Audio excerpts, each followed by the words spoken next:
Tonight, we're stepping into the actual Wild West, not the sanitized movie version filled with noble cowboys and stylized shootouts, but the raw, brutal reality where making it through a single day was far from guaranteed. You might believe you're tough enough to endure it, but trust me, there's a reason it earned the name Wild. If you enjoy immersive stories like this, a quick like or subscription would mean the world. It really supports what I do. I also love hearing where people are tuning in from. Drop a comment with your location and local time.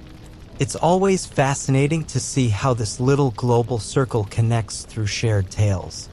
Alright, dim the lights, turn on a fan for some ambient white noise, and get comfortable. We're heading back to a time where lasting one day in the American frontier was a monumental achievement. Congratulations! You've just woken up in the year 1870, deep in the untamed expanse of the American Wild West. Here's the good news: you're about to witness history firsthand. The bad news? Your odds of surviving the next 24 hours just plummeted. Your first challenge hits you before your eyes even open. The smell. And no, it's not the crisp scent of earth and fresh air you might imagine. It's a pungent, overwhelming assault on your senses. The foul mix of unwashed bodies, animal waste, and possibly raw sewage fills the air. Hygiene wasn't high on the priority list back then. A full-body wash was a luxury most settlers indulged in only monthly, if at all.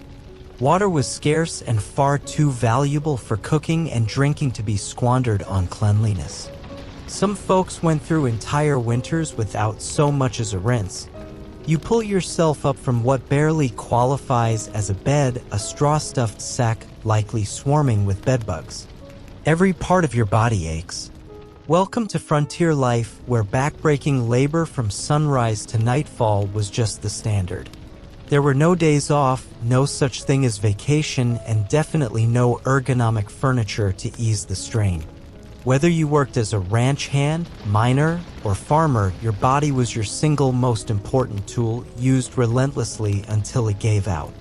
You may think your modern job is demanding, but it's nothing compared to the grinding toil of frontier life. People in their 30s were often already hunched, arthritic, and worn down. Picture spending 14 hours cutting timber, fetching water, digging soil, or chipping away deep underground in a mine. That's why life expectancy hovered around just 35 years. As your feet hit the cold, dirt-packed floor, a sharp chill slices through you. If it's winter, the inside of your cabin might actually be colder than it is outside. Firewood was precious, and you probably let your hearth burn low overnight to save fuel. Forget central heating or fleece pajamas. You're lucky if you've got a thin blanket and socks. If it's summer, the opposite applies. Prepare to sweat through every thread you own. With no insulation or airflow, escaping the elements was impossible. Let's talk clothes. Comfort wasn't even on the radar. Most men owned just one or two outfits: stiff canvas or denim pants and coarse cotton shirts that rubbed skin raw. Women layered up regardless of the heat: chemises, corsets, petticoats, and full-length dresses dragging through mud and dust. Everything was scratchy, poorly made, and rarely washed. Those dapper movie-style Western outfits? Total fantasy for the average person. Now your stomach grumbles. Time for breakfast. But don't expect variety, just beans, stale biscuits, and coffee if you're lucky. And it's the same thing for lunch and dinner. The frontier diet was repetitive and nutritionally bankrupt. Fruits and vegetables were rare luxuries. Meat, when available, was preserved with salt or smoke. Refrigeration wasn't even a dream yet. Scurvy, caused by vitamin C deficiency and known for causing bleeding gums and tooth loss, was a common, miserable illness. And the coffee? You'd think it might be a bright spot. In movies, cowboys always seemed to have a fresh pot brewing. But the reality was a bitter, nearly undrinkable sludge boiled to death and laced with things like eggshells or salt to cut the taste. Still, it had caffeine, and you drank it without question. Before stepping outside, there's one crucial task: check your boots. Scorpions, snakes, and other unwelcome guests often found their way into cozy footwear overnight. Frontier folks made it a daily habit to shake out their shoes, and for good reason. A wrong move could mean a venomous bite with no doctor for miles. The moment you step outside, you're struck by the sheer openness and the vulnerability that comes with it. Sure, the scenery is breathtaking. Endless skies, rolling plains, rugged mountains. But the weather could turn deadly in an instant. Blizzards, flash floods, tornadoes, and droughts were always lurking. A clear sky was never a promise. It could become your worst enemy in a heartbeat. Settled in a town? You might think you're safer. But frontier towns had their own dangers. Disease was rampant. Lacking sewage systems or any understanding of hygiene, sickness tore through communities fast. Cholera, smallpox, tuberculosis, typhoid, they were just part of life. A single outbreak could decimate an entire town within weeks. Say you decide to take a walk through town. You'll notice right away there's no urban planning. Buildings are thrown up wherever there's space. Streets aren't paved, just rutted, dusty tracks that turn into mud pits when it rains. And the smell, oh, it's worse here. Horse manure carpets the ground. With horses as the primary mode of transportation and zero sanitation efforts, some streets could pile up manure knee-deep. Flies buzz everywhere, spreading filth and disease. You pass the saloon, the social epicenter of town. But don't expect the romantic version with swinging doors and a piano player. Most were little more than rough wooden rooms with basic bars and even worse liquor. Whiskey? Hardly. The drink of choice was often cheap alcohol spiked with pepper, tobacco juice, turpentine, or even gunpowder for extra bite. One bad drink could blind you. No joke. And saloons weren't just watering holes, they were often the most dangerous places in town. Fights broke out regularly. It wasn't about classic showdowns, but drunken brawls that escalated fast in a society where everyone was armed. Gunfights weren't stylish duels, they were chaotic, impulsive, and usually over something trivial. Speaking of weapons, yes, people carried them, but not for show. Guns were tools for hunting, for scaring off animals, and sometimes for defense. Traveling without one? Foolish. The wilderness was full of threats: bears, wolves, cougars, snakes. Even the journey between settlements could be fatal without protection. Interestingly, many towns had strict gun laws. Places like Dodge City and Tombstone required visitors to check their weapons at the edge of town. The infamous OK Corral shootout? It started because one group refused to hand over their guns. Hollywood's dramatic duels were the exception, not the rule. Real violence happened in alleys, during robberies, or in sudden ambushes far from glamorous. As you continue your walk, you spot the doctor's office. But don't get your hopes up. Most frontier doctors had little formal training. Surgeries were done with nothing more than a shot of whiskey and maybe some morphine. Sterilization? Rare. An infected cut could mean amputation or death. Treatments included bloodletting, mercury, and arsenic, none of which actually helped. Childbirth claimed the lives of 1 in 4 women in remote areas. Dentistry? Just tooth pulling, no anesthetic. Your odds of surviving illness or injury depended more on luck than medicine. It might surprise you to hear that much of the violence between Native Americans and settlers was exaggerated in popular accounts. In truth, Native raids on settlers were relatively uncommon compared to the aggression shown by the U.S. military and settlers themselves. Still, the frontier was undeniably a landscape of tension and periodic violence. The relentless expansion of settlements displaced indigenous tribes, igniting conflicts that occasionally erupted into bloodshed on both sides. And then there were the outlaws, real, dangerous figures that made isolated regions particularly hazardous. Law enforcement in the Wild West was often stretched thin, with a single sheriff overseeing thousands of square miles. With so few official resources, justice frequently fell into the hands of the public. This often meant vigilante justice, where local citizens took the law into their own hands, not always fairly or accurately. Lynchings were shockingly common. Merely being accused of horse theft, cattle rustling, or worse could result in a public hanging, often without a trial or chance to defend oneself. Innocence didn't necessarily matter. Accusation alone could seal your fate. After a morning filled with harsh truths, you might seek some respite and wander into the town's general store. But instead of comfort, you're greeted by sticker shock. Every basic necessity is exorbitantly priced. A can of peaches might cost you what we'd now consider $20 or more. Why? Transportation. Getting goods out here was a monumental effort, often requiring weeks of dangerous travel. So while settlers could survive, most lived on the edge of poverty. The majority of their hard-earned income went toward essentials, leaving almost nothing for small pleasures. The store also serves as a stark reminder of the profound isolation that frontier life imposed. There's no Amazon, no overnight shipping, no next-day delivery. Mail arrives sporadically, if at all. A letter from home might take months to arrive or never come at all. Newspapers are weeks out of date, carrying headlines about events that may already be irrelevant or over. News from the outside world is slow, fragmented, and unreliable. And for many, that disconnect is permanent. Families separated by the move westward often never saw each other again. The psychological toll of this isolation was intense. Loneliness wasn't just an emotional burden, it was a threat to mental stability. Depression, alcoholism, and even suicide rates were tragically high.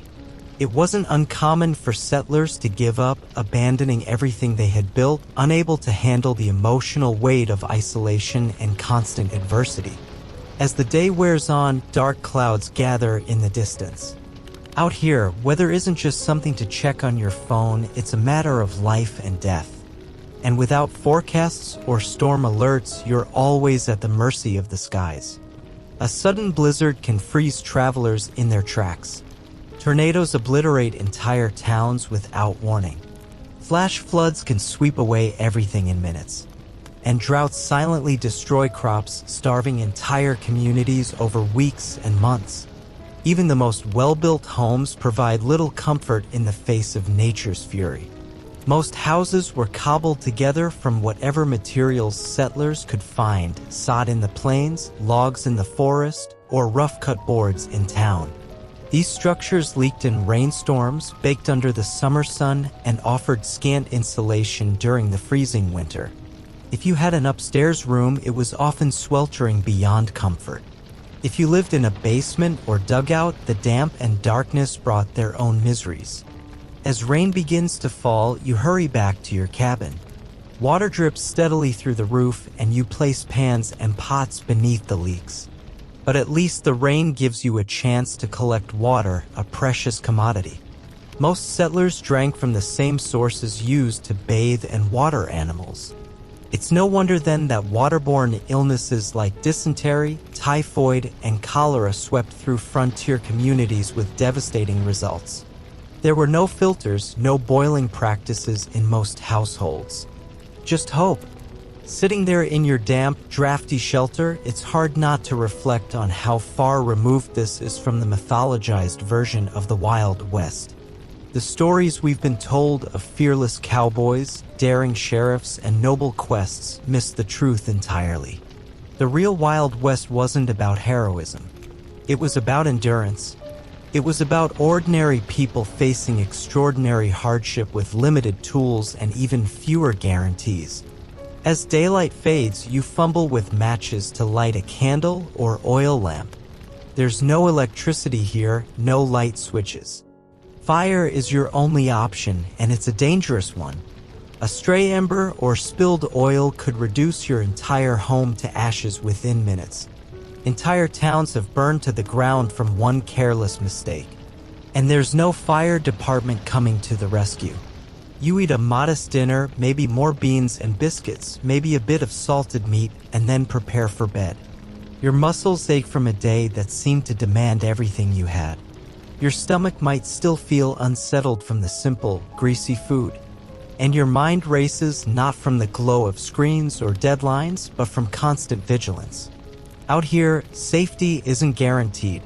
It's something you earn by staying alert hour by hour. As you lie down, sleep doesn't come easy. The wind howls just outside and your cabin creaks with every gust. You realize how truly exposed you are. There's no neighborhood watch number 911. Just you, some wooden walls, and the wild. And yet, as terrifying as this sounds, people survived. Many even thrived. The resilience required to face each day here, knowing it could be your last, is almost unimaginable. But they did it. Through sheer grit, through community, through stubborn hope. The Wild West wasn't a place for glory, it was a test of human endurance. Tomorrow will come soon, bringing with it the same struggles and new ones you haven't yet imagined. And if you're lucky, you'll still be here to face them. Because in the American frontier, survival was never just handed to you. It was something you fought for every single day. Carrying a weapon on the trail wasn't just about fear of ambush, it was a matter of survival. Firearms were essential tools used for hunting food, scaring off predators, and defending oneself in emergencies. But the psychological strain of the journey was just as deadly as any tangible threat. Families often had to bury children, spouses, or parents along the trail and then keep moving. There was no pause for mourning. Time was merciless. Every day lost to grief made it less likely you'd cross the mountains before snow made the passes impassable. This unrelenting pace, combined with constant fear, loss, and physical hardship, pushed many to their breaking point. Mental health, though never spoken of in modern terms, suffered immensely. Nervous breakdowns were common, and suicide, though rarely discussed, was an unfortunate reality for many travelers. Let's say you beat the odds and reach your destination, California, Oregon, or perhaps somewhere in the Pacific Northwest. You made it. You survived. But your problems are far from over. Most pioneers arrived utterly depleted both physically and financially. Families reached their goal starving, sick, and penniless. The promised land they imagined often looked just as rugged and unforgiving as the trail itself. In many cases, what greeted them was more hardship, just of a different kind. But suppose you chose not to venture that far. Perhaps you only needed to reach a neighboring settlement. Even short-distance travel in the Wild West was dangerous. Bandits and highwaymen were always a concern. A lone traveler or small party was an easy target for desperate men looking for quick money. While modern stories often exaggerate the frequency of stagecoach robberies, they happened often enough to put fear in every traveler's heart. And then there was the land itself. Nature had no mercy. Flash floods could obliterate entire trails, swallowing wagons and horses alike.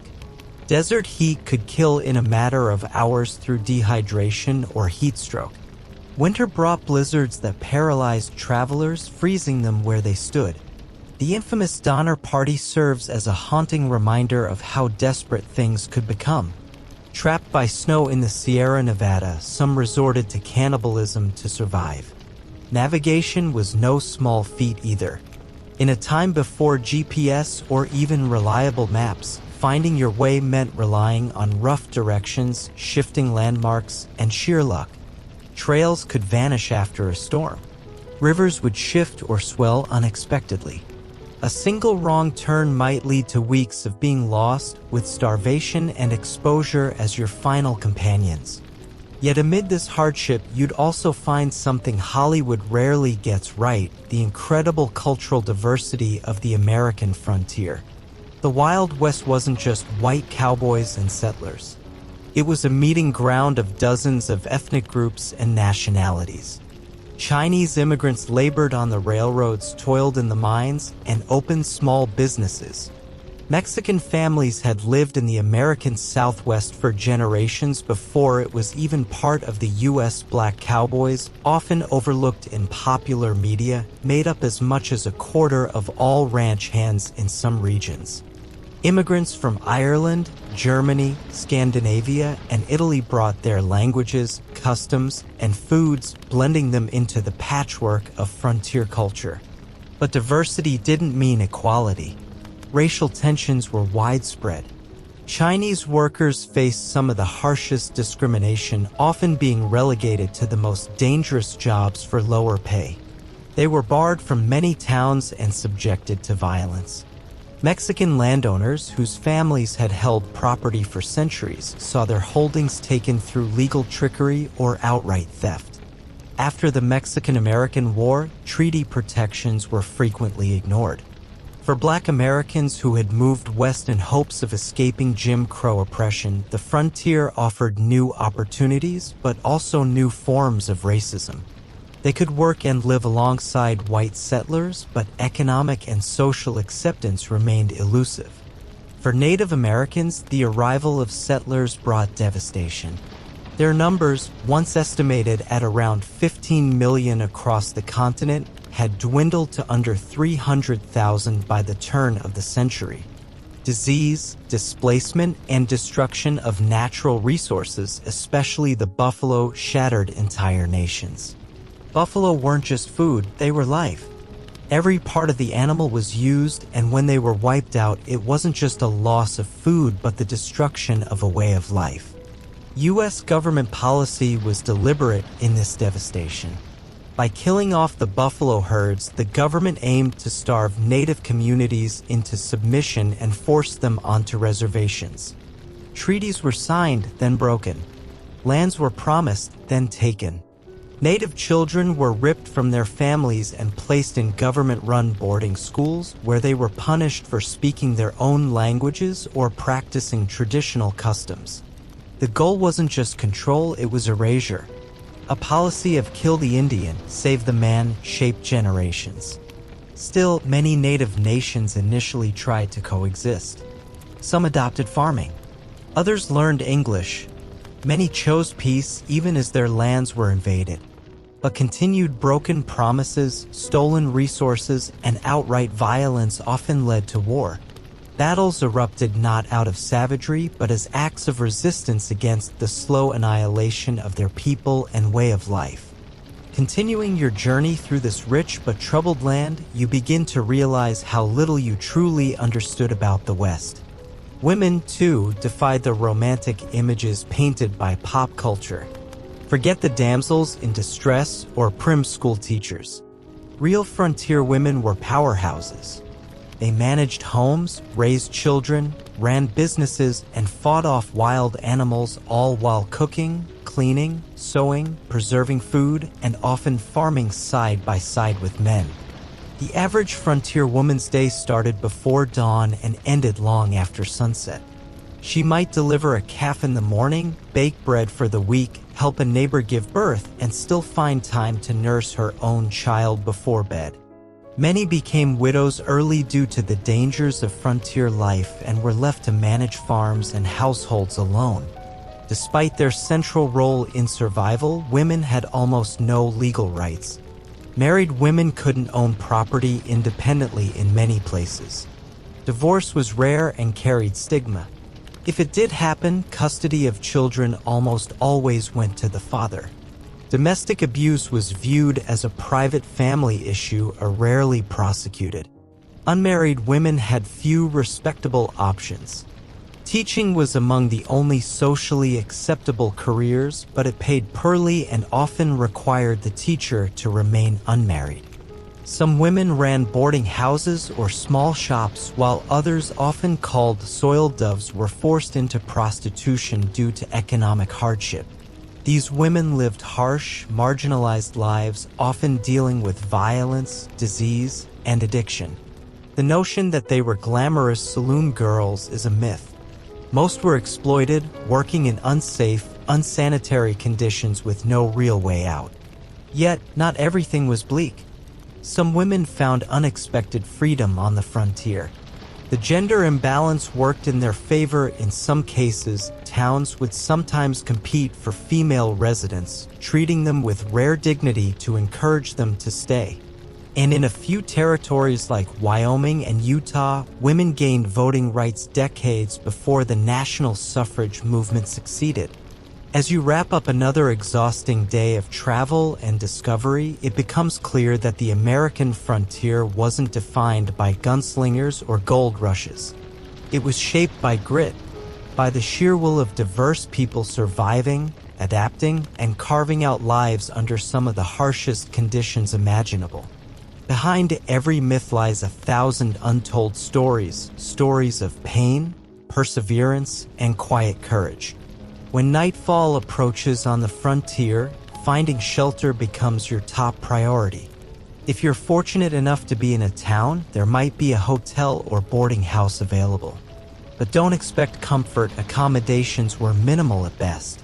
A basic room usually featured a creaky bed, likely riddled with bedbugs, a chipped wash basin with a jug of lukewarm water, and a single rickety chair. That was it. Bathrooms? None indoors. A shared outhouse behind the building served all guests, regardless of how many were staying the night. Privacy was almost non-existent. Thin wooden walls let you hear everything happening in the adjoining rooms, conversations, footsteps, even someone snoring. And during busy seasons, it wasn't unusual to share your bed with a stranger. Literally. Bed sharing was standard practice in many establishments to squeeze in more paying customers. Clean sheets? Not guaranteed. In fact, you might be sleeping on linens that hadn't been changed in days or weeks.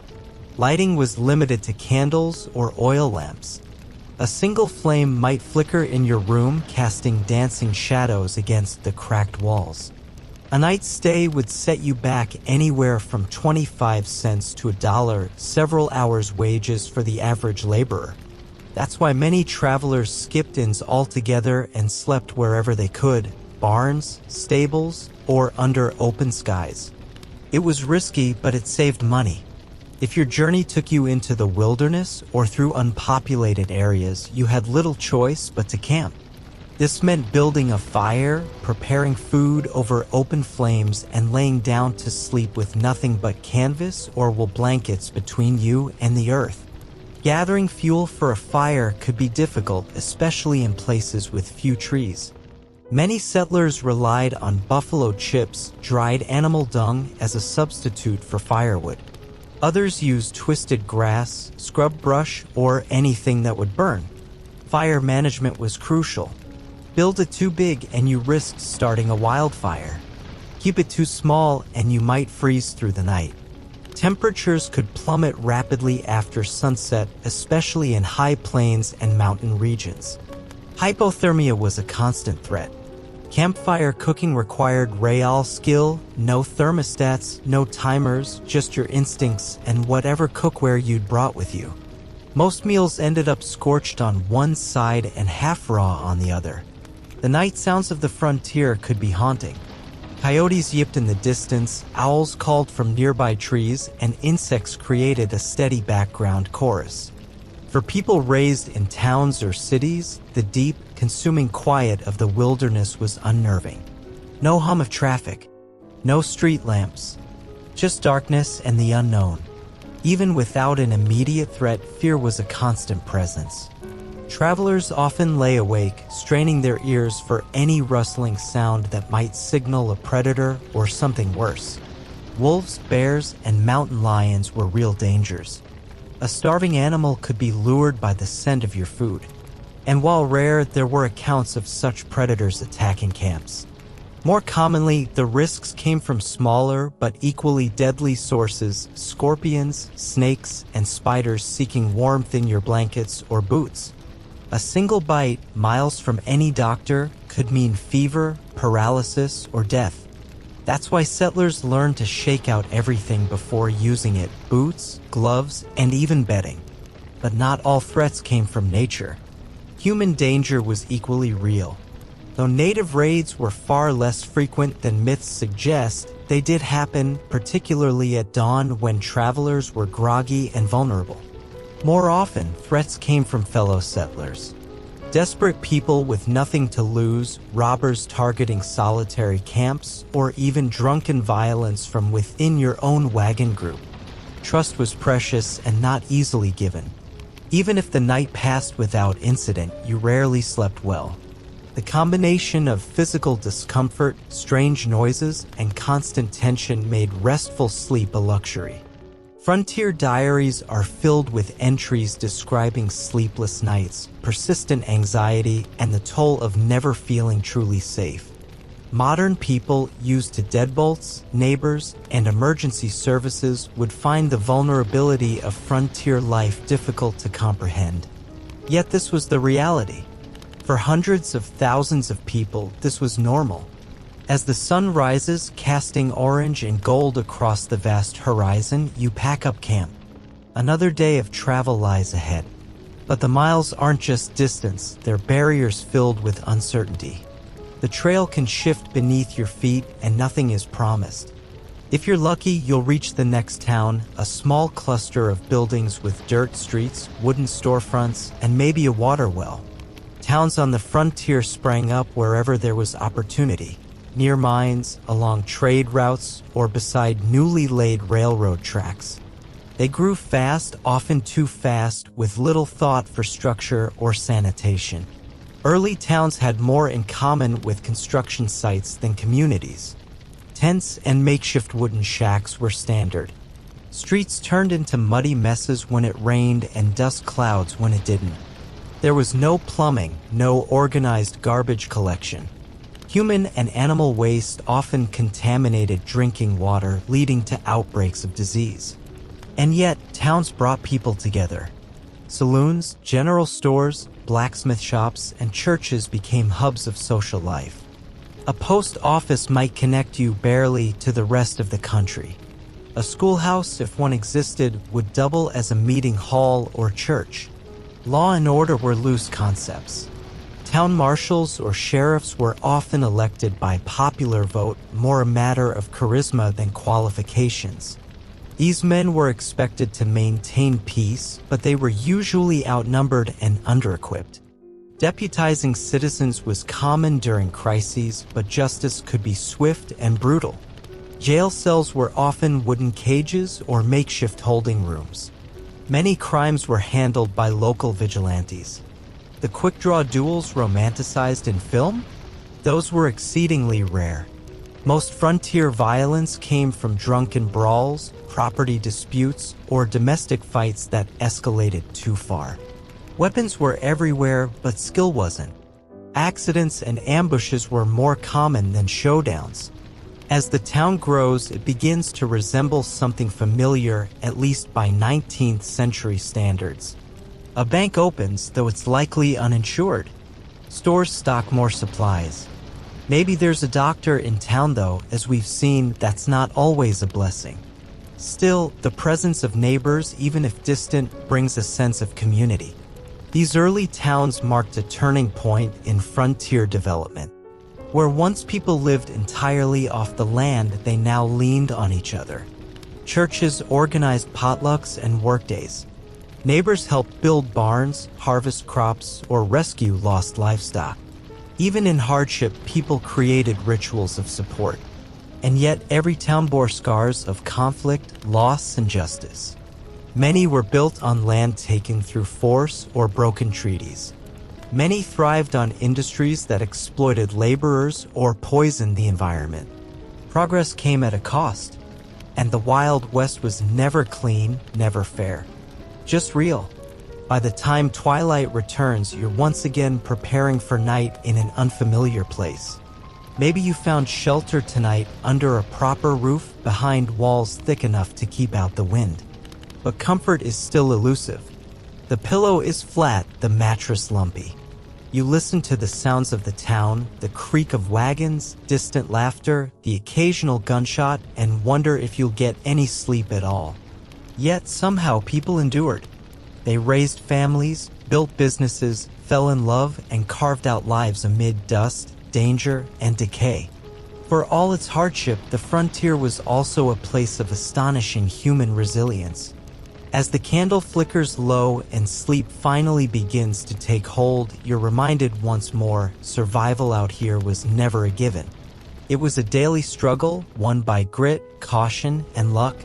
Weather wasn't just an inconvenience on the frontier, it could utterly destroy everything you'd built. A single brutal winter storm could wipe out your entire herd of cattle. This wasn't hypothetical, it happened.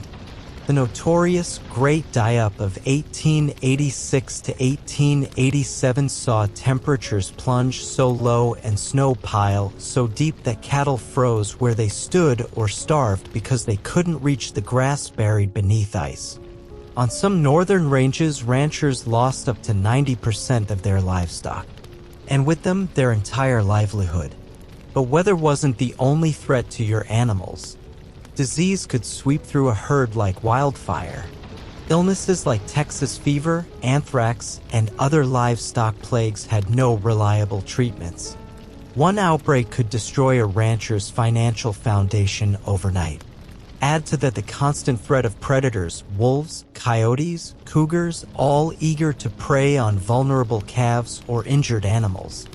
Even natural hazards like poisonous plants, sinkholes, or fractured limbs from treacherous terrain posed serious risks. Running a ranch was far from the idyllic life often portrayed in novels or TV. It demanded intense physical effort and came with enormous financial stakes. Just getting started required a hefty investment: land, fencing, livestock, tools, and shelter. Most aspiring ranchers had to take on large debts, gambling that good weather and stable markets would see them through. Many lost that bet. And then came the cattle drives, hundreds of miles moving massive herds across rivers, mountains, and plains to reach rail lines that could carry them east. These weren't grand adventures, but grueling, sleep-deprived marathons. Cowboys, often young and poorly paid, would ride from dawn until deep into the night. Naps were taken in the saddle, meals eaten around a fire, and clothes worn for weeks without change. The elements showed no mercy. Rain turned trails to mud pits. Dust storms blinded riders for hours. And then there were rivers, wide, cold, unpredictable. If cattle panicked during a crossing, they could drown en masse, dragging horses and riders with them. Stampedes were among the most terrifying dangers.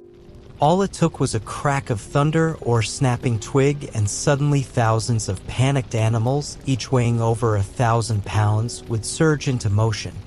Cowboys caught in the chaos were often trampled to death, their bodies found only after the dust had settled. Despite the hard work, cowboy life wasn't glamorous. The average cowboy earned around $30 per month, hardly enough for long-term stability. Most were young men in their late teens or early 20s. Many were black, Mexican, or of mixed heritage. These cowboys played a critical role in the cattle industry, but were often overlooked or outright excluded from the romanticized Western narrative. Despite their skills and contributions, they faced social barriers, wage discrimination, and limited opportunities for advancement. Their diet on the trail was basic and repetitive: beans, biscuits, salted pork. Vegetables were rare, fruit even rarer. There was no refrigeration, so everything was either dried or heavily salted. Medical care? You got what the cook or trail boss could manage with a dirty rag, some whiskey, and maybe a folk remedy or two. Injuries from being thrown off a horse to a snake bite could easily become fatal due to lack of treatment. Most cowboys didn't grow old on the range. They burned out early through accident, exposure, or violence. Not thrilled about ranching? Maybe farming seems like a safer bet. After all, growing your own food and working your own land sounds peaceful compared to herding unpredictable animals across dangerous terrain.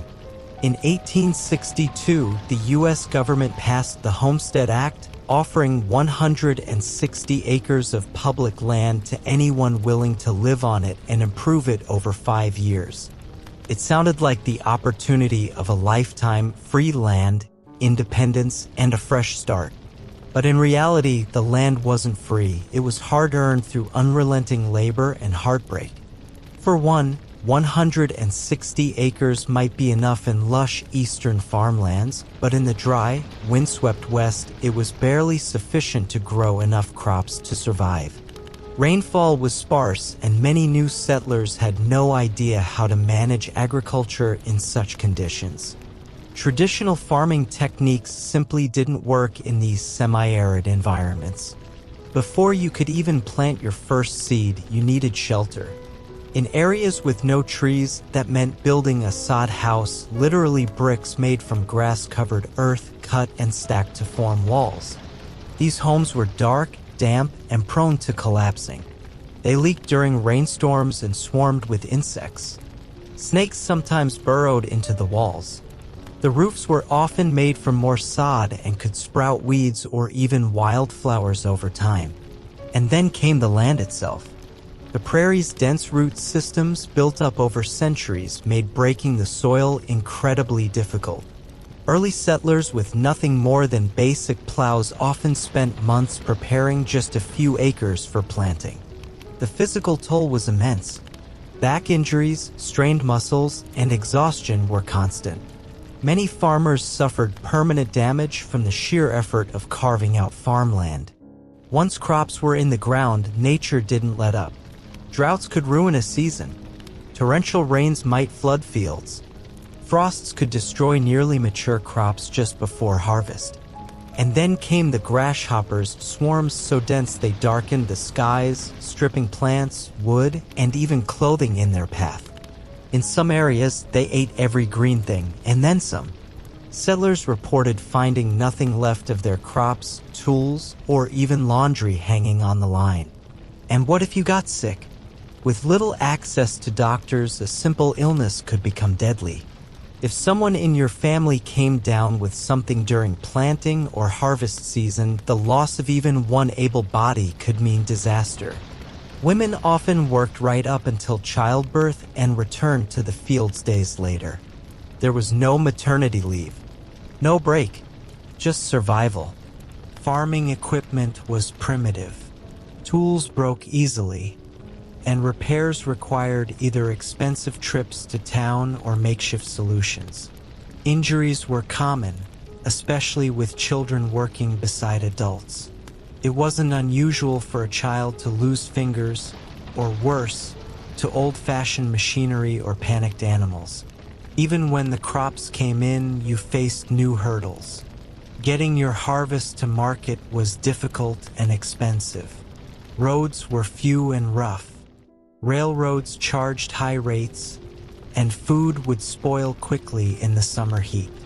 Larger agricultural businesses could afford the transport and storage costs, but small farmers were squeezed between low selling prices and high distribution fees. And if that wasn't enough, there was the crushing loneliness. Frontier farms were often miles apart.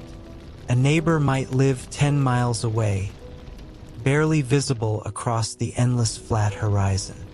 For women especially, this isolation was debilitating. Some went months without seeing another adult besides their spouse.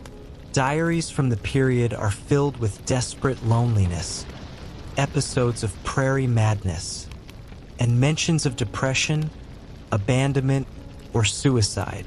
Despite all this, some succeeded. They managed the land, raised families, and created new communities from scratch. But many gave up, either walking away or being forced off their land through debt, drought, or despair. So if you thought ranching or farming was a gentler life than gold mining or cattle driving, think again. Every option on the frontier came with its own flavor of hardship, risk, and sacrifice. Children on the frontier didn't need expensive toys or elaborate equipment to entertain themselves. The games they played were simple, imaginative, and built from whatever materials were lying around. Tag, hide and seek, and homemade versions of stickball were staples. A stick and a rock could become a bat and ball. A stump could become a throne or a fort. Playtime wasn't just a luxury. It was one of the few outlets children had in lives otherwise shaped by labor and hardship. Community gatherings were more than just social opportunities, they were lifelines. Holidays and local festivals broke up the endless grind of frontier survival and gave people reasons to connect.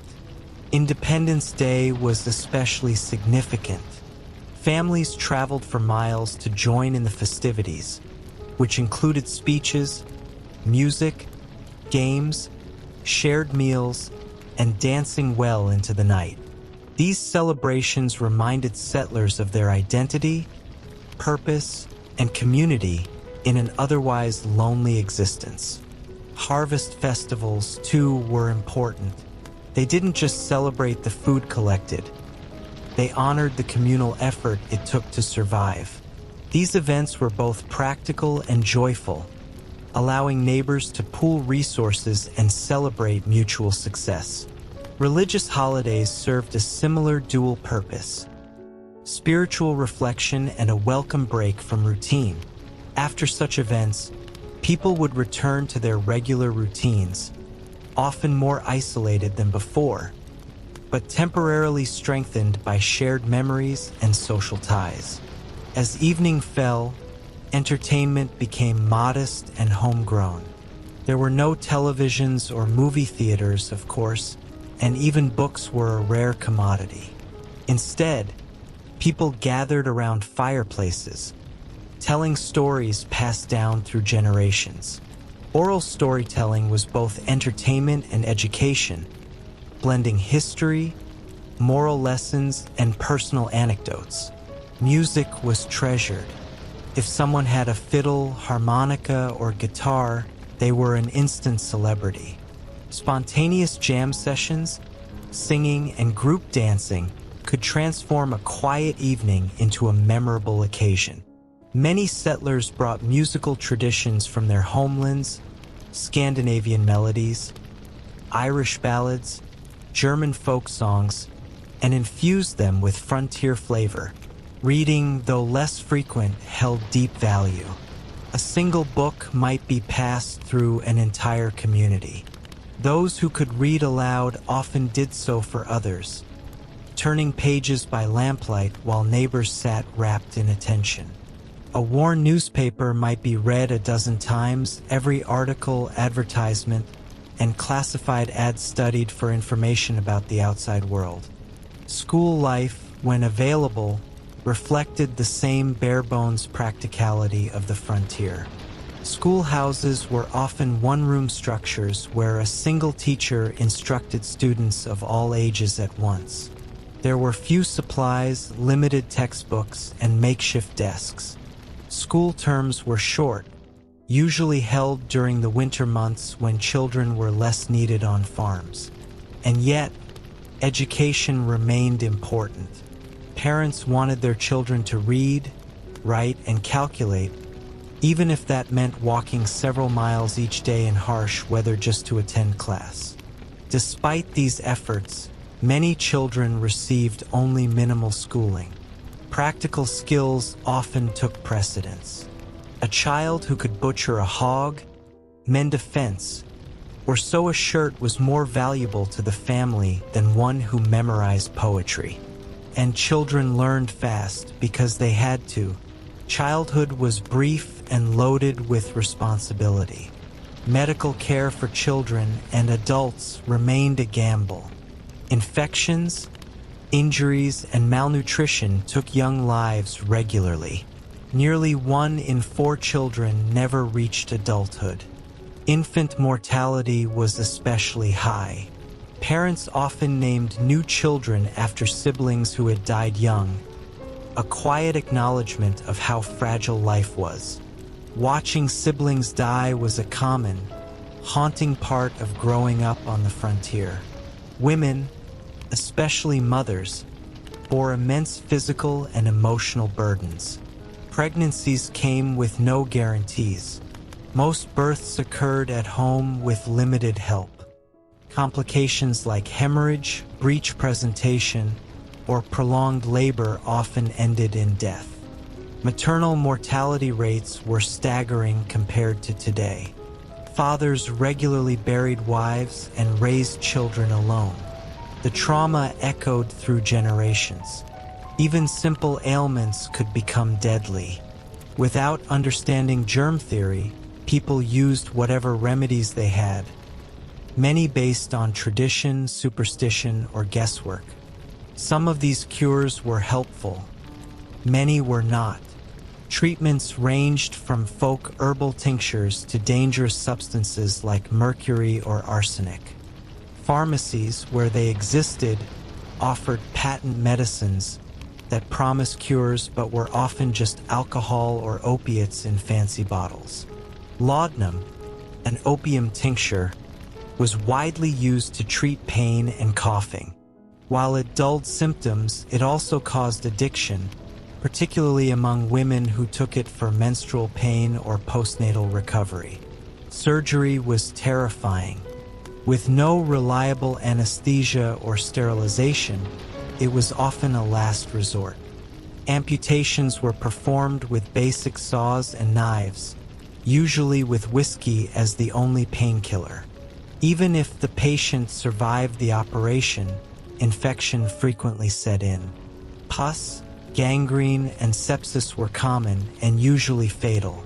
And yet, through all this, frontier communities adapted. People shared what knowledge they had. Midwives and folk healers became lifelines. Families kept handwritten collections of remedies, lists of what herbs to use for fever, what poultices to apply to cuts. These weren't perfect solutions, but they were often all anyone had. The relentless pace of frontier life shaped how people thought about time. Days began at dawn and ended at dusk, governed more by sunlight than by hours and minutes. Without electricity or accurate clocks, timekeeping was approximate. Around supper, after chores, or come first light were good enough scheduling tools. Work wasn't counted in shifts or hours, it was measured by what got done. In winter, people slowed down. With fields dormant and livestock relatively settled, families turned inward. They mended clothing, sharpened tools, and tried to rest. In summer and fall, days could stretch from early morning until well into the night. There was no such thing as work-life balance. Work was life. This time rhythm affected everything. Meals happened when they could. Conversations weren't squeezed into breaks. They unfolded over hours by firelight or while shelling beans. Children learned that time wasn't fixed. It was flexible, determined by seasons, needs, and chores. Leisure wasn't about escaping life. It was about surviving it with a moment of peace. After a grueling day, people found joy in shared laughter, familiar tunes, or simply sitting in silence with family. These moments weren't flashy or curated. They were real and they were earned. Sports did exist in basic forms. Baseball, in its early development, became increasingly popular. Makeshift fields and minimal gear didn't stop communities from forming teams. Horse races, shooting contests, and wrestling matches were common, especially at fairs or festivals. They weren't just fun, they tested vital frontier skills like strength, precision, and endurance. Children's games often mimicked adult responsibilities. Girls played house by mimicking cooking and cleaning. Boys practiced roping or tracking animals. Even fun had a purpose. It was training for the very real demands of survival. As night fell, quiet returned. No traffic, no buzz of streetlights, no background hum of appliances. The only sounds were the wind, the occasional animal call, and your own breath. For modern ears, this silence might feel overwhelming. But for those on the frontier, It was simply the close of another hard-earned day. You lay down on a mattress, a bedroll, or the ground and stare into the dark. Maybe your body aches. Maybe your mind races. Maybe you're too exhausted to think. But in this stillness, you can hear something rare in the modern world. The weight of your own thoughts. The stars above you stretch in a perfect sweep across the sky. No light pollution, no haze. Just the Milky Way in all its impossible beauty. It's a reminder that, despite the hardship and danger, the frontier held its own quiet majesty. There were many customs on the frontier that might seem unusual today, especially when it came to dealing with death. But in a world where mortality was an everyday reality, these practices made a kind of sense. Life and death walked hand in hand on the frontier, and everyone, children included, understood how fragile existence could be. Perhaps nothing draws a sharper contrast between the 1800s and modern life than how people approached illness and injury. If you got sick or were hurt in the West during the 1870s, your experience wouldn't resemble anything close to modern medicine. The most immediate difference? The near total absence of professional medical assistance. Physicians were few and far between. In remote regions, there might be only one doctor responsible for hundreds of square miles, or none at all. Even in towns lucky enough to have a doctor, qualifications varied wildly. Many so-called physicians had little formal training. Medical schools, where they existed, lacked standard curricula, and licenses weren't always required. Some doctors had learned their trade through apprenticeships or battlefield experience. While some were skilled and dedicated, many others were essentially guessing, armed with outdated theories and questionable treatments. Sanitation was minimal even by contemporary standards. The germ theory of disease, though emerging, wasn't widely accepted or understood. Hand washing between patients was not routine. Instruments weren't sterilized. Infections following even minor surgeries or injuries were common and often fatal. A simple cut could become deadly if bacteria entered the bloodstream. Antibiotics didn't exist. Neither did blood transfusions or advanced surgical techniques. Pain management relied heavily on alcohol, opium, or nothing at all. Amputations were still a go-to solution for badly broken or infected limbs, often carried out with a bone saw and a stiff drink as anesthesia. Patients were held down by others, with no sedation besides whiskey and sheer determination. Doctors did what they could with what they had. They used poultices, herbal remedies, bloodletting, and purgatives. Mercury-based treatments were common, despite their toxicity. People often turned to patent medicines, cure-alls sold by traveling salesmen with flashy labels and secret formulas. These concoctions usually contained high amounts of alcohol, morphine, or cocaine. While they dulled symptoms, they did little to address the root causes, and often led to addiction. When disease struck, entire towns could be decimated. Typhoid, diphtheria, measles, and smallpox swept through communities regularly. Cholera could kill within a day, and tuberculosis, often called consumption, was a slow, wasting death. Isolation was the only defense, but with large families living in small spaces, it was rarely effective. Quarantines were imposed sporadically and inconsistently. In many cases, sick family members were nursed at home, with the hope that rest, broth, and prayer would suffice. Graveyards filled up quickly, and headstones marking the deaths of multiple children from the same family weren't uncommon. Mental health was misunderstood and deeply stigmatized. Depression, anxiety, and psychosis were often seen as personal failures or moral weaknesses. Those suffering from mental illness were sometimes hidden away, sent to distant asylums, or left to fend for themselves. Treatments, if any, ranged from isolation to physical restraint. Compassionate care was the exception, not the rule.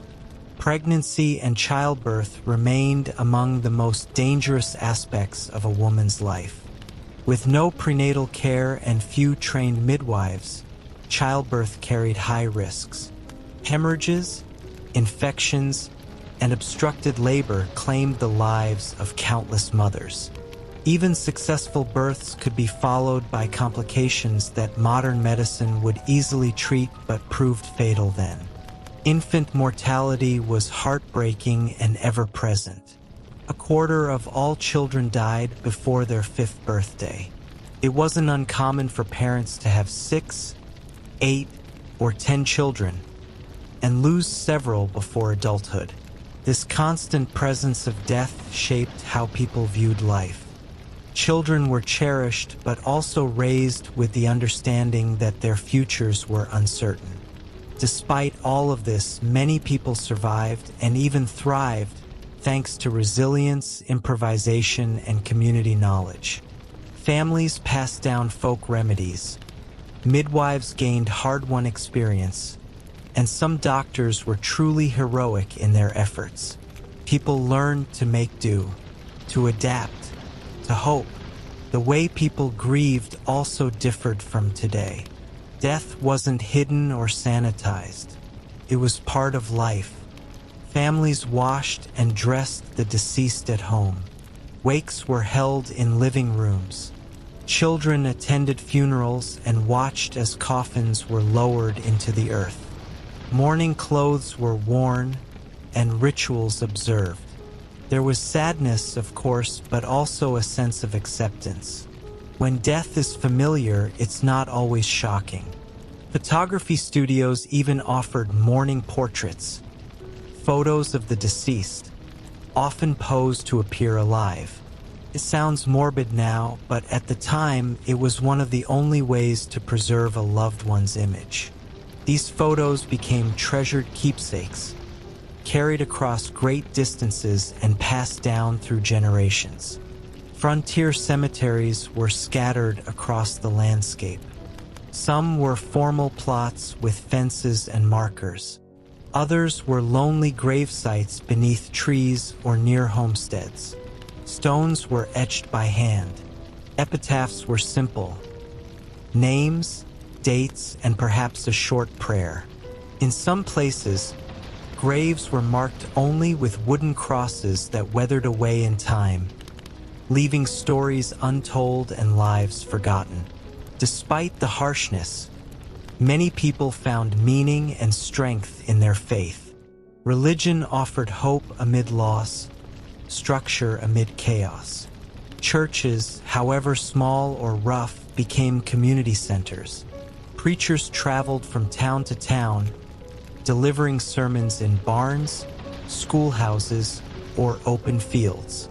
Services brought people together in shared reflection, hope, and renewal.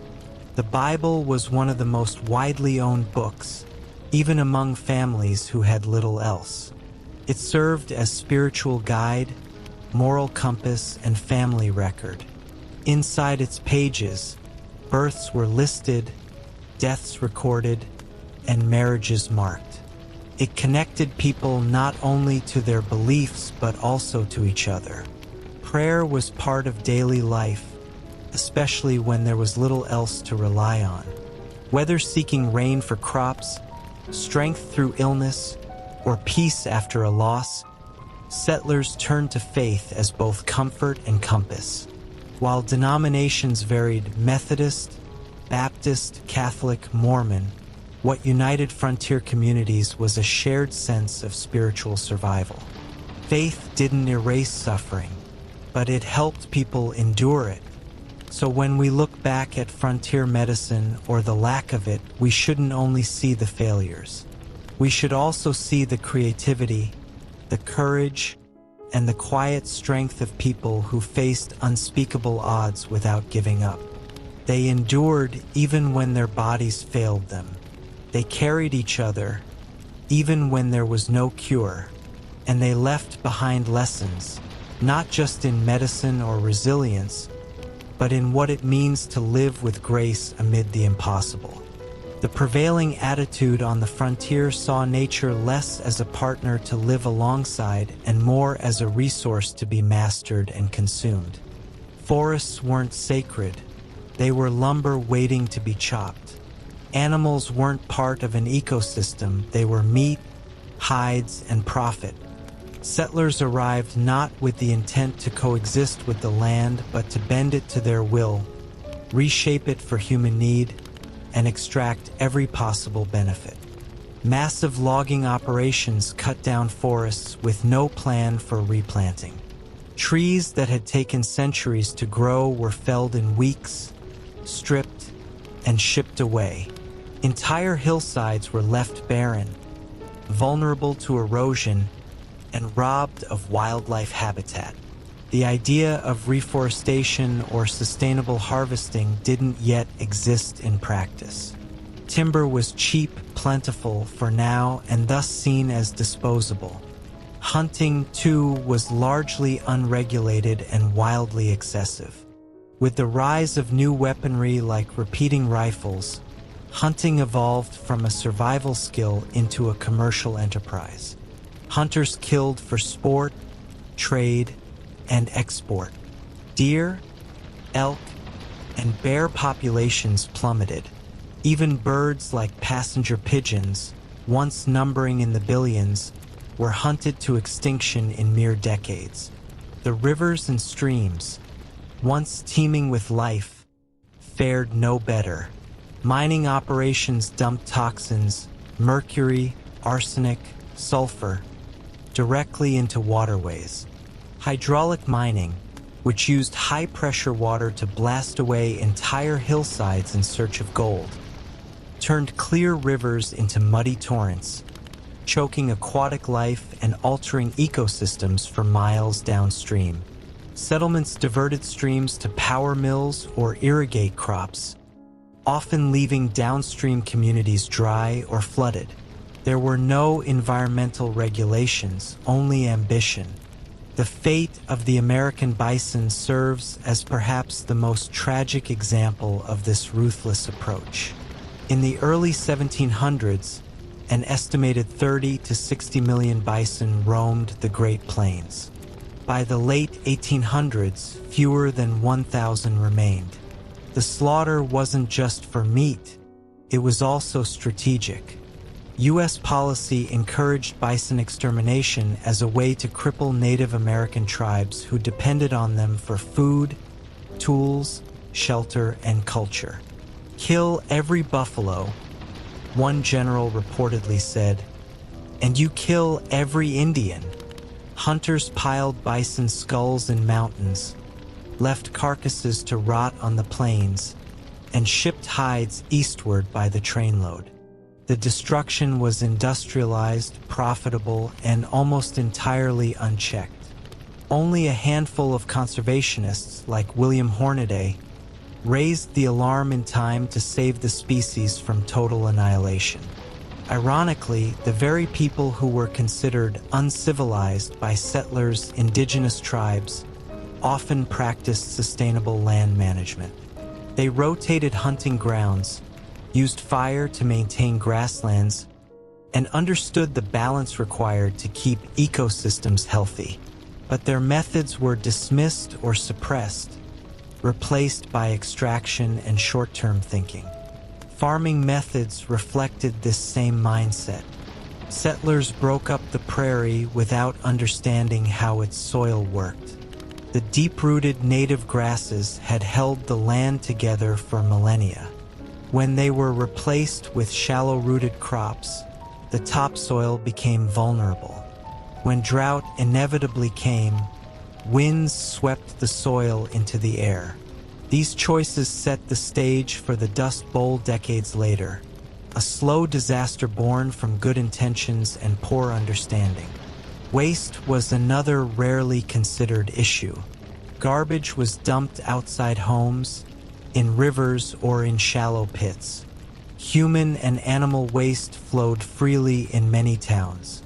Disease spread quickly in such conditions, but few saw the connection between waste disposal and health. It would take years before sanitation became a public priority. And yet, even amid this destruction, some people began to notice the cost. Writers, artists, and explorers started documenting the vanishing wilderness. Painters captured images of untouched landscapes that were rapidly disappearing. Naturalists like John Muir began advocating for preservation, not just exploitation. Muir's writings helped inspire the creation of national parks, beginning with Yellowstone in 1872. But these early preservation efforts were exceptions, not norms. For most settlers, survival came first. Protecting the land was a luxury they couldn't afford or didn't yet understand. It wasn't until resources began to run dry, animals vanished, and farms failed that some began to reconsider their relationship with nature. Railroads accelerated both destruction and awareness. They brought more people, more demand, and more tools to exploit the land, but they also made travel easier. Tourists could now visit natural wonders, and with them came the first seeds of a conservation movement.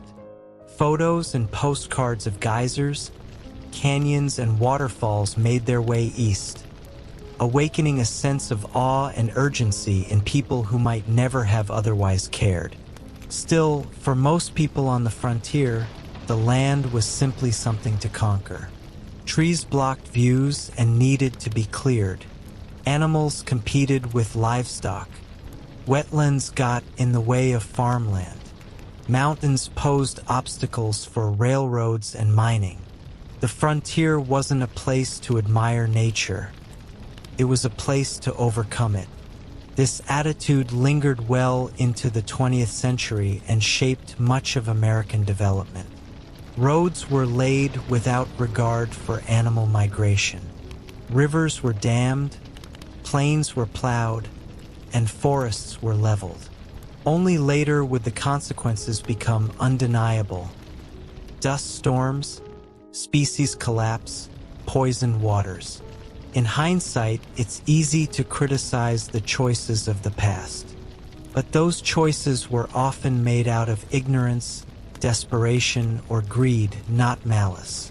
Understanding that complexity is important. It doesn't excuse the damage, but it explains how it happened and why it keeps happening.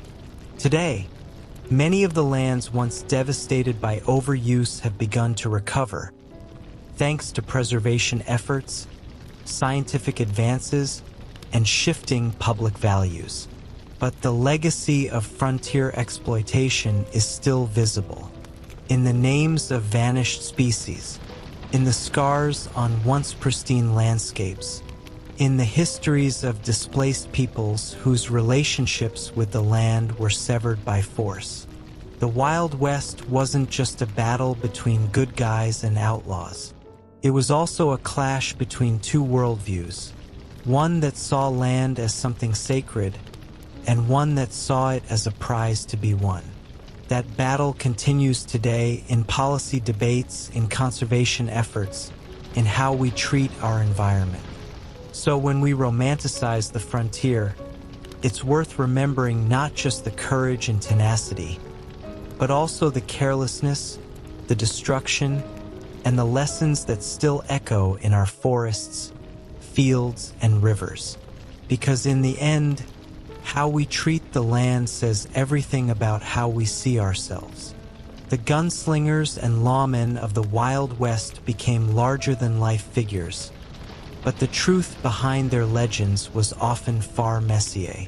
Take, for instance, Wyatt Earp, touted as the cool-headed, perfect marksman in countless westerns. In reality, Earp accidentally shot innocent bystanders during at least 2 of his famous gunfights. Throughout his life, he wasn't just a marshal. He was also a gambler, a saloon keeper, a participant in questionable business ventures, and even a brothel manager. He navigated the line between lawman and outlaw far more fluidly than the myths suggest. Jesse James, often cast as a rugged Robin Hood of the plains, had a brutal past as a Confederate guerrilla fighter during the Civil War.